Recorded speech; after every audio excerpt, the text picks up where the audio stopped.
शुरुआत करेंगे अहम खबर के साथ। बीजेपी ने मानिक साहा को बिप्लब कुमार देब की जगह त्रिपुरा का नया वज़ीर आला मुकर्रर किया है। आज 11:30 बजे राजभवन में गवर्नर नई वज़ीर काउंसिल को हलफ दिलवाएंगे। बिप्लब कुमार देब ने हफ्ते के रोज त्रिपुरा के वज़ीर आला के ओहदे से इस्तीफा दे दिया था। चंद घंटों के अंदर ही पार्टी की रियासती कानून साज पार्टी ने मानिक साहा को अपना नया लीडर मुंतखब कर लिया। त्रिपुरा में अगले साल के अवाइल में इंतखाबात होने हैं। उत्तराखंड में भी इंतखाबात से ऐन पहले बीजेपी ने वज़ीर आला को तब्दील कर दिया था और असेंबली इंतखाबात में जीत दर्ज करवाई थी।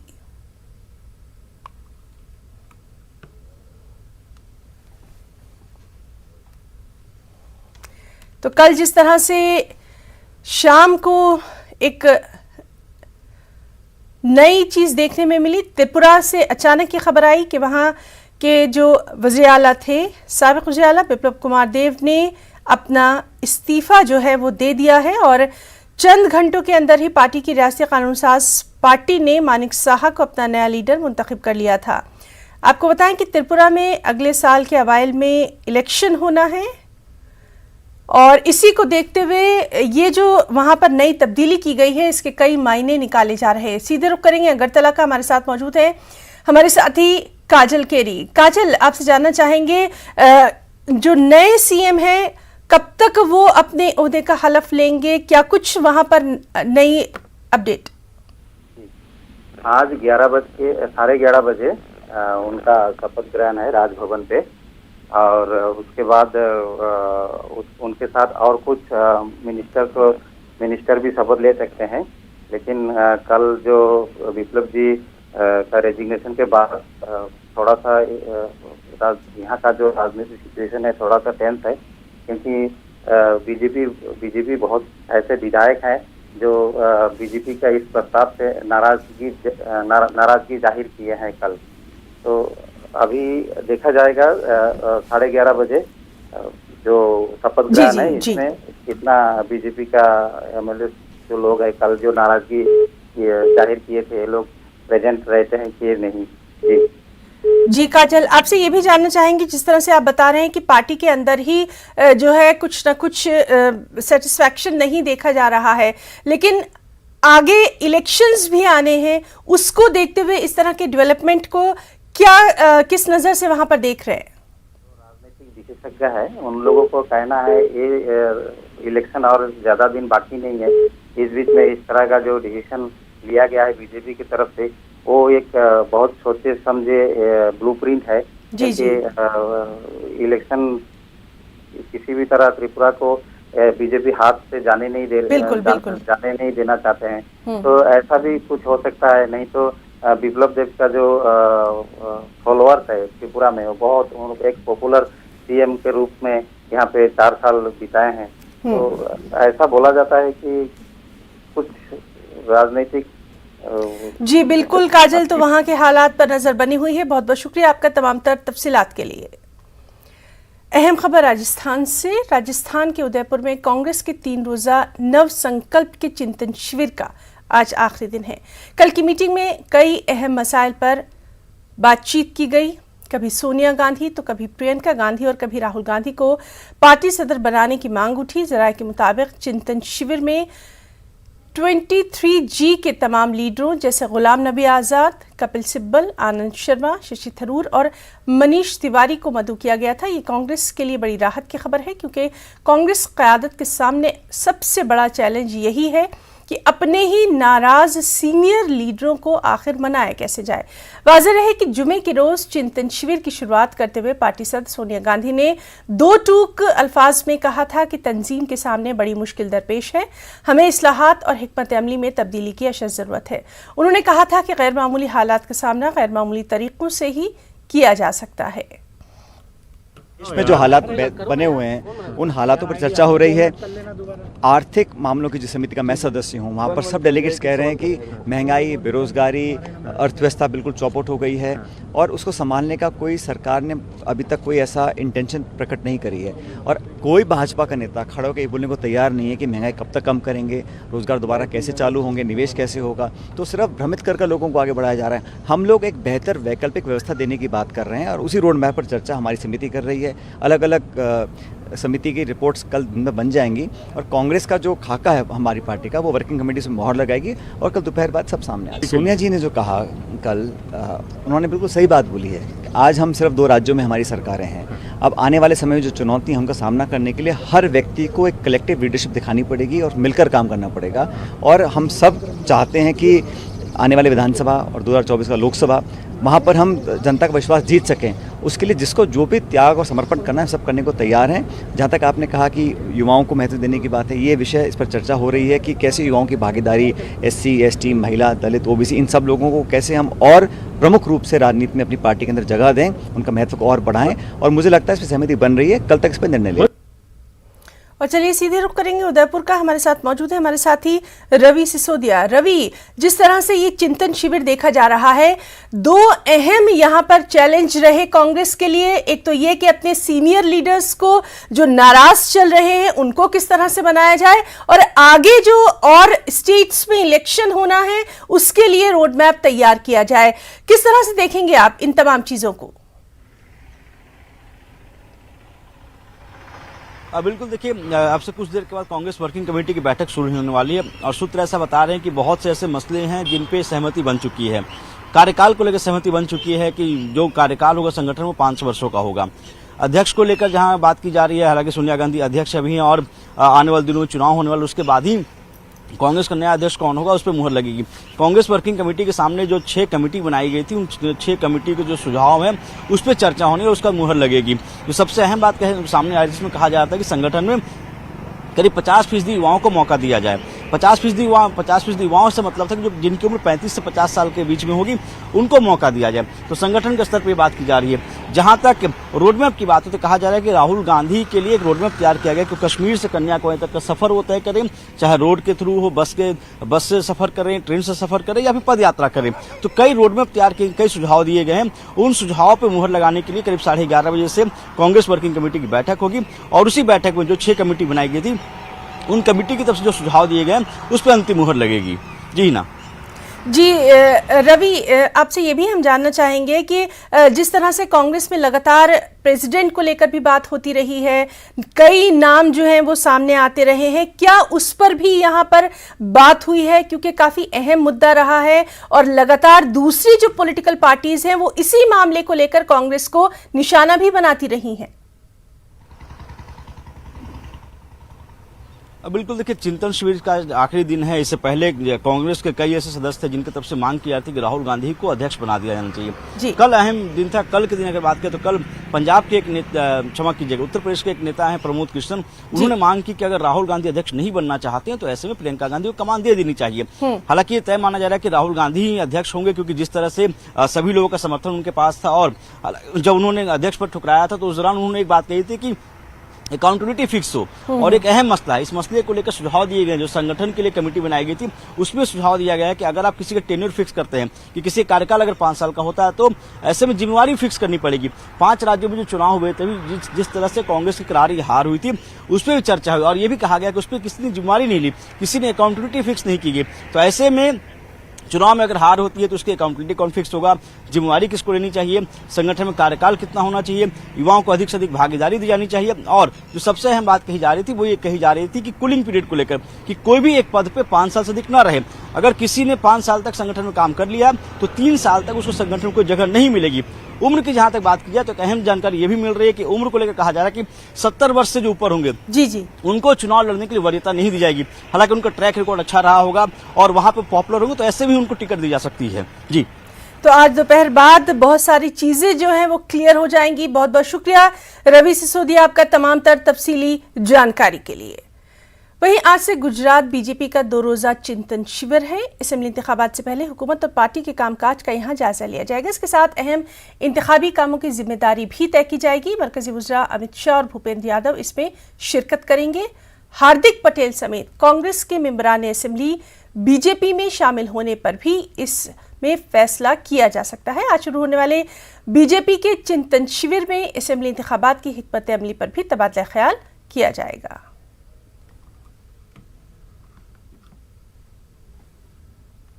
सीएनजी की कीमत में एक बार फिर इजाफा हुआ है। सीएनजी की कीमत 2 रुपए फी किलो बढ़ गई है। दिल्ली में सीएनजी की कीमत अब 73 रुपए 61 पैसे हो गई है। वहीं अब नोएडा, ग्रेटर नोएडा और गाजियाबाद में सीएनजी के लिए 76 रुपए 17 पैसे अदा करने होंगे। सीएनजी की कीमतों में इजाफा ठीक एक माह बाद किया गया। इससे पहले 14 अप्रैल को सीएनजी की कीमत में 2.5 रुपए फी किलो का इजाफा किया गया था। सीधे रुख करेंगे दिल्ली का। हमारे साथ मौजूद है हमारे नुमाइंदे राजीव तिवारी। राजीव, एक बार फिर से सीएनजी की जो कीमत है वो बढ़ गई है। आपसे जानना चाहेंगे दिल्ली में अब क्या कुछ सूरत हाल है, आम लोगों का क्या कुछ कहना?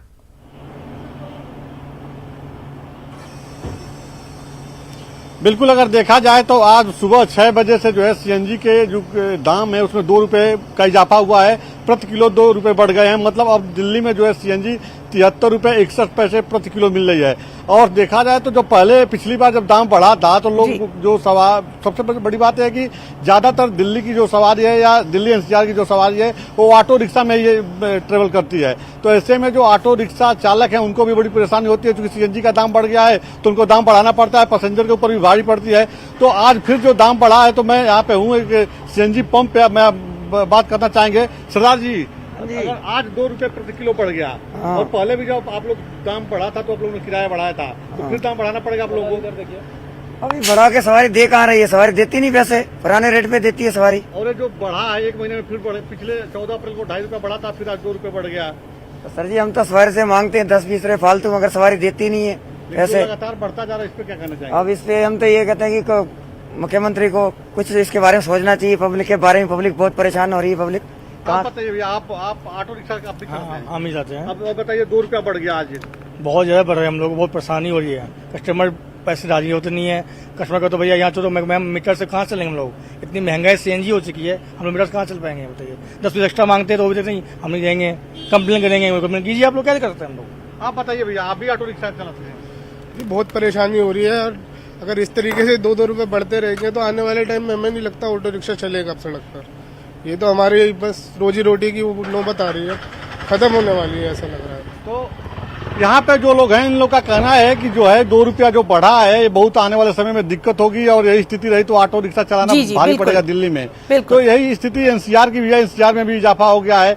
तो इन लोग का मानना यह है कि जब भी सीएनजी का दाम बढ़ता है तो किराया बढ़ाना पड़ता है, और इसके लिए जो है जो सवारी होती है उससे हम लोगों को। जी राजीव, तो आम आदमी की जेब पर एक बार फिर से बोझ बढ़ता दिखाई दे रहा है। बहुत बहुत शुक्रिया आपका तमाम तर जानकारी के लिए। ज्ञान वापी मस्जिद के तहखाने के 4 कमरों और मगरिबी दीवार के सर्वे का काम आज भी शुरू हो गया है। आज मस्जिद के सर्वे का दूसरा दिन है। सर्वे की मुकम्मल वीडियोग्राफी की जा रही है। कल पहले दिन के सर्वे के दौरान कुछ ताले खोले गए, कुछ तोड़ने पड़े। कल सर्वे का 50% काम मुकम्मल हो गया था। अदालत ने 17 मई को सर्वे की रिपोर्ट तलब की है। मध्य प्रदेश के गुना जिले के आरवन में कल शिकारियों और पुलिस के बीच हुई मुठभेड़ में 3 पुलिस एहलकारों की मौत के बाद पुलिस की कार्रवाई में अब तक 4 शिकारियों को उनके अंजाम तक पहुंचा दिया गया। पुलिस के जरिए अब तक 5 शरपसंद अनासर के खिलाफ कार्रवाई करते हुए जहां उनके मकान को जमींदोज कर दिया गया, वहीं पुलिस के जरिए अब तक इस मामले में 12 लोगों को गिरफ्त में लिया जा चुका है। दूसरी तरफ गुना मामले को लेकर कांग्रेस और बीजेपी के दरमियान सियासी घमासान छिड़ गया है। स्थानीय लोगों का आरोप है, जो जहां तक मुझे सूचनाएं मिली हैं, राधौगढ़ के स्थानीय लोगों का यह मानना है, उनका आरोप है कि राधौगढ़ किले से दिग्विजय सिंह से जुड़े हुए लोग, जिनकी आदत इस प्रकार की आज से नहीं, लगातार इस काम को वो करते आए हैं, इनके संरक्षण में उनको हमेशा से इस प्रकार का संरक्षण मिला है। इसलिए इस बात की भी जांच होनी चाहिए कि दिग्विजय सिंह जी का इन आरोपियों के साथ क्या संबंध है, इन अपराधियों का जो दुर्दांत अपराधी है इनका क्या संबंध है, इनकी हिम्मत कैसे हुई इतनी, और इतने दिनों तक इस प्रकार के कैसे काम करते रहे उस गांव के अंदर। पूरी सर्चिंग होकर के इतने बड़ी संख्या में हथियार किनके संरक्षण में और कहां से प्राप्त हुए, इसकी पूरी जांच होनी चाहिए। और दिग्विजय सिंह का क्या संबंध है, इसकी भी जांच एजेंसीज को इसके आधार पर करनी चाहिए कि इनका इनसे क्या संबंध है। जो गुना की घटना हुई है उसको लेके वो आरोप लगा रहे हैं कि इस गांव के अंदर, गांव का नाम लेके कह रहे हैं कि गांव में इतनी बड़ी संख्या में हथियार कहां से आए। इतनी अपराधियों की हिम्मत कहां से हुई? अरे उन्हें समझना चाहिए कि प्रदेश में 17 वर्ष से शिवराज की सरकार है। यदि इतने हथियार इकट्ठे हुए, अपराधियों के इतने हौसले बुलंद हैं, अपराधी इतने दुर्दांत हैं, तो इसकी दोषी तो शिवराज सरकार है। तो शिवराज सरकार की नाकामी, और वो भले कांग्रेस के नेताओं पर निशाना साधें, लेकिन प्रदेश में सरकार तो शिवराज सरकार है। तो क्या शिवराज सरकार इतनी निकम्मी, इतनी असहाय है कि अपराधियों पे कार्रवाई नहीं कर पा रही, अपराधियों पर उनका नियंत्रण नहीं है? खबर आसाम से, जहां लगातार बारिश की वजह से कई इलाकों में सैलाब जैसी सूरत हाल देखी जा रही है। आसाम में आसनी तूफान के बाद से लगातार बारिश हो रही है, जिसकी वजह से कई इलाकों में पानी जमा हो गया है। बारिश और पानी जमा होने से हजारों लोग बुरी तरह मुतासिर हैं। कई इमारतों को नुकसान पहुंचा है। रियासत में लगातार बारिश की वजह से कई मुकामात पर मिट्टी के तोदे गिरने के वाकयात भी पेश आए हैं। रियासत में बारिश और लैंडस्लाइडिंग की वजह से कई ट्रेनें भी मनसूख करनी पड़ी।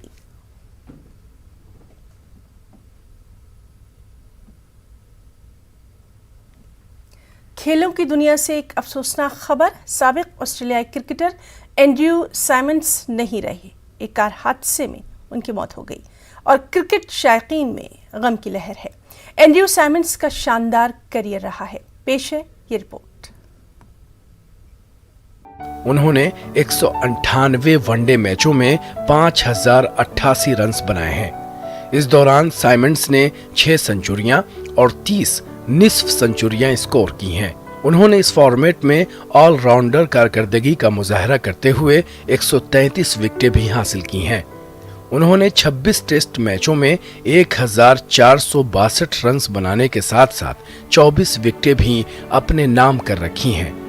साइमंड्स 14 T20 इंटरनेशनल मैच भी खेल चुके हैं। उन्होंने डोमेस्टिक मैचों में भी अच्छी कारकर्दगी का मुजाहरा किया है। साइमंड्स अपने क्रिकेट कैरियर में आज भी याद है। यह केस मंकी गेट के नाम से जाना जाता है। इस मामले में साइमंड्स ने भज्जी पर नस्ली तबसरे करने का इल्जाम लगाया था। मामला इतना बढ़ गया था कि सिडनी की अदालत तक जा पहुंचा। बहरहाल एंड्रयू साइमंड्स के चाहने वाले उनकी अचानक मौत की खबर से गम में हैं और उनकी शानदार कारकर्दगी को याद कर रहे हैं। Bureau report, news 18 Urdu. एक और अहम खबर, अमेरिकी रियासत न्यूयॉर्क के बेफलो शहर के एक सुपरमार्केट में फायरिंग से 10 अफराद हलाक हो गए हैं, 3 जख्मी बताए जा रहे हैं। मकामी हुक्काम के मुताबिक एक सफेद फार्म नौजवान जो कि फौजियों के अंदाज का लिबास पहने था, सुपरमार्केट के बाहर गाड़ी से उतरा और खरीदारी करने वाले लोगों पर अंधाधुंध फायरिंग कर दी। बताया जाता है कि हमलावर ने अपने हेलमेट में लगे कैमरे के जरिए इस हमले को सोशल मीडिया पर लाइव भी किया। पेटिन गेंड्रून की हैसियत से हमलावर की शिनाख्त की गई है। हफ्ते की शाम FBI के ओहदेदारों ने पूछताछ के बाद मुबैना हमलावर को एक मकामी अदालत में पेश किया, जहां उसके खिलाफ कत्ल के इल्जामात के तहत नाकाबिल जमानत मुकदमा दर्ज किया गया। इस मुकदमे की समाअत आइंदा हफ्ते होगी।